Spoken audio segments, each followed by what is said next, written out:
దేవుని పరిశుద్ధ గ్రంథము నుండి ఆదికాండ గ్రంథము 19వ అధ్యాయము 18వ వచన భాగాన్ని చదువుకుందామండి. లోతు ప్రభువా అలాగు కాదు. ప్రియ దేవుని బిడ్డలారా గమనించండి, ఆలోచన చేయండి.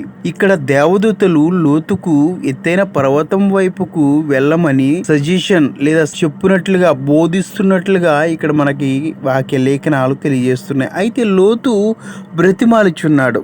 ఒకవేళ నేను నా కుటుంబము చనిపోతామేమో, నన్ను ఈ ప్రక్కనున్న ప్రదేశానికి వెళ్ళిపోనమ్మని ఆయన బ్రతిమాలుచున్నట్లుగా చూస్తున్నాము. ప్రియ దేవుని బిడ్డలారా గమనించండి, ఆలోచన చేయండి. ఆ సొదొమ గొమొర్రా పట్టణంలో లోతు నశించిపోకుండా, ఆ యొక్క అగ్ని గుండంలో కాల్చివేయబడకుండా తప్పించటానికి దేవుడు సహాయం చేశాడు.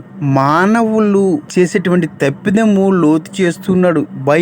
భయం అనేది మానవుణ్ణి ఎన్నో ఇబ్బందులకి గురి చేస్తుందని వాక్య లేఖనాలు తెలియజేస్తూ ఉన్నాయి.